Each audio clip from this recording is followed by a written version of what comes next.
안녕하세요. 현직 공무원의 재미있는 이야기 공대TV의 제이입니다. 저는 이제 실제로 모 지방자치단체에서 근무를 하고 있는 현직 공무원이고요. 본격적인 방송을 시작하기 앞서 여러분께 새해 인사드리겠습니다. 이민년 새해 올해도 새해 복 많이 받으십시오. 여러분들은 혹시 그 새해 결심을 세우셨나요? 저는 금주하기 내지는 절주하기를 선택했습니다. 여러분들 모두도 그 새해 소망이 무엇인지는 잘 모르겠지만 모든 바라는 거 다 이루어지는 그런 한 해가 되었으면 좋겠습니다. 술 얘기가 나와서 말인데요. 제가 실제로 처리했던 행정심판 사건 이야기를 오늘은 하나 소개해 드리고자 합니다. 사건의 개요에부터 설명을 드리겠습니다. 올해 3월 어느 날 저녁 5시경에 A씨가 운영하는 그런 보쌈집에 여자 손님 2명이 이렇게 와서는 부대찌개를 주문하고 이렇게 있었습니다. 그날따라 마침 좀 배달이 많아서요. 업주가 이제 혼자 있었습니다. 혼자 있었으니까 이 배달 음식 하랴 홀 서빙 하랴 정신이 없었겠죠. 그래서 이제 한참 이제 주방에서 업주가 이렇게 혼자 음식을 만들고 있는데 갑자기 경찰관이 들이닥친 겁니다. 경찰관이 들이닥쳐서 하는 말이 그 청소년한테 술을 팔았다는 신고가 지금 접수가 돼가지고 이렇게 출동을 하게 됐습니다 라고 하더라고요. 그래서 혼자 주방에서 일하던 A씨가 홀로 나가보니까 주문도 않은 그런 맥주나 소주병이 여자 손님들이 있는 테이블 위에 놓여 있는 겁니다. 부대찌개에 소주는 절대 못 참죠. 근데 문제는 다음부터라는 것이죠. 깜짝 놀란 A씨는 손님에게 술을 안 시켰는데 누가 혹시 이걸 가져왔나요? 라고 물었고 그 손님 중 한 명이 사실은 냉장고에서 직접 제가 꺼내왔어요 라고 답을 했습니다. 정말 황당할 노릇이죠. 이건 너무한 거 아니냐고? 그래서 신분증을 확인해 보니까 아니나 다를까 그 여자 손님들 모두 미성년자인 17살로 밝혀지게 됐는데요. 나중에 조사관이 설명하기를 업소 주인은 손님들을 관리 감독할 책임도 있기 때문에 청소년들이 업주의 승낙 없이 냉장고에서 술을 꺼내 먹더라도 법을 위반한 것은 맞다면서 70만원 벌금을 부과를 했습니다.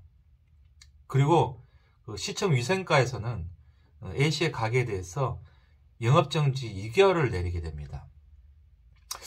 사실 이 사건은 조금 특이한 케이스였는데요.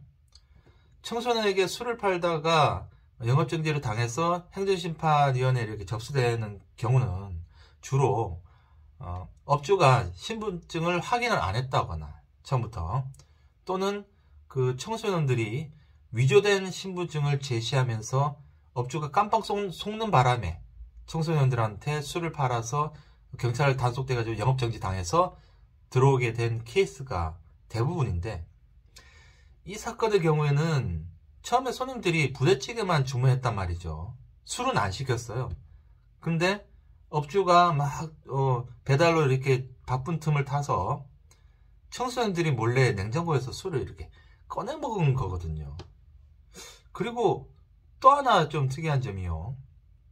통상적으로 우리가 경찰에 의해서 청소년들이 이제 음주가 단속되는 경우에는 이제 술을 먹다가 옆 테이블과 시비가 붙거나 또는 술을 먹고 나가서 패싸움을 일으켜서 경찰한테 이제 붙들려서 조사받는 과정에서 어느 업소에서 술을 먹었는지에 대해서 이제 곁다리로 이제 적발되는 케이스가 대부분이라는 말이죠.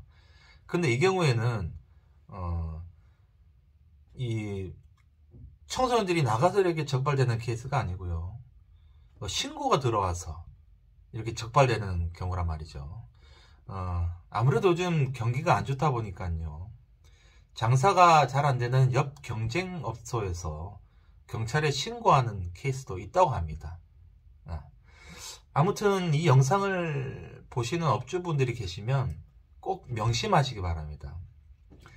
청소년에게 이제 술을 팔다가 적발되면요, 현행법상 1차 위반일 경우에는 영업정지 2개월, 그리고 2차 위반일 경우에는 3개월, 그리고 3차 위반인 경우에는 영업허가 취소 또는 업소 폐쇄까지 갈 수 있다니까 이 점 명심하시고요. 그뿐만 아니라 이 영업정지를 하려면 아무래도 이제 그 검찰의 어떤 결과가 나와줘야 되거든요. 검찰은 이게 청소년 주류 사건이다 이렇게 되면 가이드라인이 있습니다.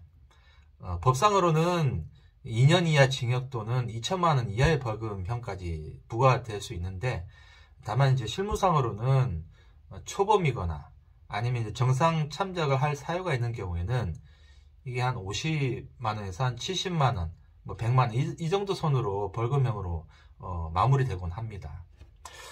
그런데요, 다만 가뜩이나 이제 요즘 코로나로 이제 영업이 잘 안 되고, 그런데 청소년한테 몇만 원 이렇게 벌겠다고 청소년에게 이제 술을 팔았다가 적발되는 경우에는 영업정지로 인해서 그 영업을 하지 못한 그런 손실, 그리고 벌금, 이런 수백만 원, 수천만 원의 경제적 피해는 물론 벌금형을 받았을 전과자가 되는 그런 신분상 불이익을 입을 수가 있으니까 조심하셔야 됩니다.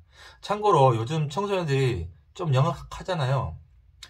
어떤 케이스가 있냐면, 이 청소년들이 청소년보호법 등의 허점을 악용해서 요즘 문제가 되는 척법소년 아시죠? 척법소년.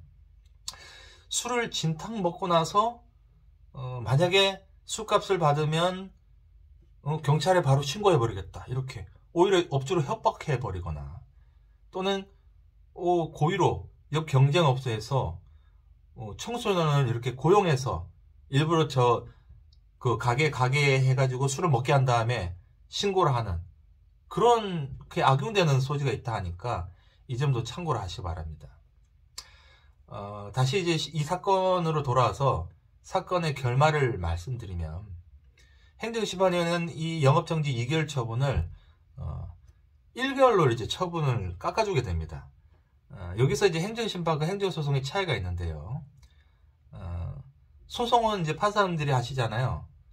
판사님께서 하시는 거라서 소송 같은 경우는 외부 기관, 특히 이제 행정청의 어떤 입장을 존중을 해서 이걸 아예 전부 취소를 하든지, 아니면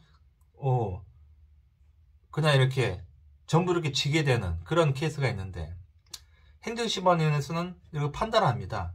이게 어떤 정상 참작할 사유가 있는지부터 이런 걸 판단해서 예를 들면 2개월이 과하다, 그럼 이 사건처럼 1개월로 깎아주거나, 아니면 영업정지 말고 그 대신 과징금으로 이렇게 바꿔서 처분을 내리거나, 그렇게 하는 것이 가능하고요.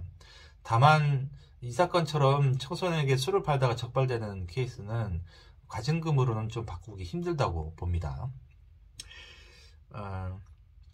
여기서 이제 조금 더 들어가서 행정심판위원회가 그렇게 판단했던 근거 및 주요 내용을 살펴보도록 하겠습니다.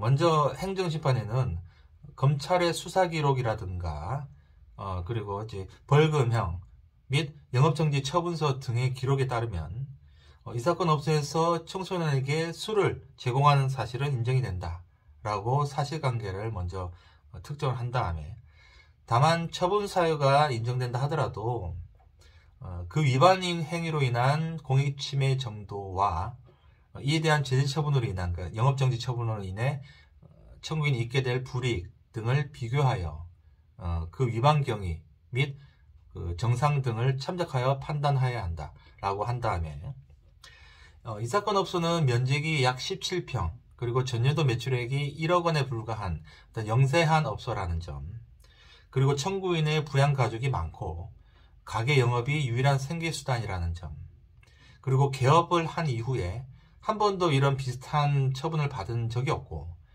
그리고 위반 행위에 대해서 깊이 뉘우치며 재발 방지를 다짐하고 있는 점 등을 고려봤을 때 이 사건 처분은 좀 다소 가혹해서 경감할 여지는 있어 보인다라고 하면서 전격적으로 이제 처분 강경을 결정하게 된 겁니다. 자, 여기서 행정심판에 영업정지 사건이 접수되었을 때 갑작스러운 영업정지 처분을 당하신 그런 업주분들을 위해서 세 가지 팁을 제가 설명해 드리겠습니다. 메모를 좀 하십시오. 상당히 영업정지를 받으면 아무것도 생각이 안 날 수가 있습니다. 당황스러워서. 특히 이런 사건 같은 경우는. 다만 뭐 하늘이 무너져도 솟아날 구멍은 있기 마련이니까 지금 제가 말씀드리는 세 가지만 좀 유의를 하셔가지고 적용을 시켜주면 되겠습니다. 자, 첫 번째, 딱한 사정을 적극 어필하라. 옛말에 우는 애 더 준다는 그런 속담이 있죠. 이 사건처럼 규모가 영세하거나 부양 가족이 많거나 유일한 생계수단인 경우에는, 또는 이제 상을 받거나 봉사활동 실적이 있는 경우에는 강경 가능성이 좀 더 높아지게 됩니다. 그래서 행정심판위원회에 이러한 그 입증 자료를 최대한 준비를 해가지고 서류로 이렇게 제출하면 좋은데요. 그 예로는 부양 가족이 많으면 그냥 많다라고 이제 말로 끝낼 게 아니고 가족관계 증명서라든가, 또는 내가 이렇게 가게가 좀 어렵다라는 걸 말로 하지 말고 부가가치세 신고서 같은 경우에 보면 나오지 않습니까? 전년도 매출액이. 그런 거라든가, 또는 이제 표창장, 봉사활동 기록, 이런 걸 입증 자료로 제시를 하면 되겠습니다. 그리고 두 번째, 집행정지 제도를 적극 활용하라는 건데요. 행정심판법에 보면 집행정지 제도라는 게 있습니다. 이 집행정지 제도가 뭐냐면요, 말 그대로 어떤 처분의 집행을 잠시 정지하는 겁니다. 이게 이제 영업사건에서 가장 조금 필요한 제도이기도 한데요. 크리스마스나 연말 같은 때 있죠. 소위 얘기하는 그런 대목, 아니면 이제 대학교 근처에 가게면 개학 시즌이나 이런 경우에는 예를 들면 영업정지를 당해버리면 그 기간 동안, 그 대목 동안 장사를 못하게 됩니다.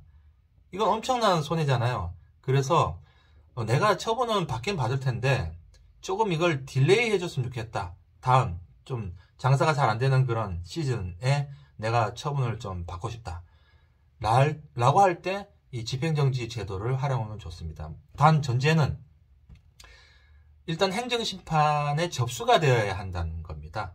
접수가 되지 않고 집행정지를 신청하면은 그거는 받아들여지지가 않습니다. 이 점 참고하시고요.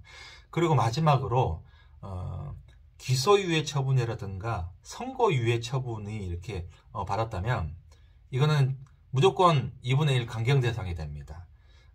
여기서 이제 기소유예는 검찰에서, 이제 선고유예는 법원에서 내려지는데, 이게 이제 죄를 범한 사람들한테 조금 어떤 사정에 의해서 그 책임을 묻는 것은 좀 맞지는 않다라는 측면에서는 비슷합니다. 만약에 이런 기소유예나 어떤 선고유예 처분을 받으면 영업정지 처분이 2분의 1로 강경될 수 있으니까 꼭 참고를 하시고요.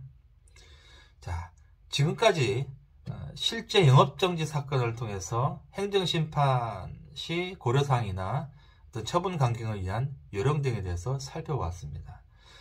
다음 시간에도 역시 이런 비슷한 재미있는 사건들 위주로 소개를 해드릴 테니까 기대를 하시고요. 그러면 요즘 날씨가 추운데요. 감기 조심하시고 다음에 볼 때까지 안녕히 계십시오.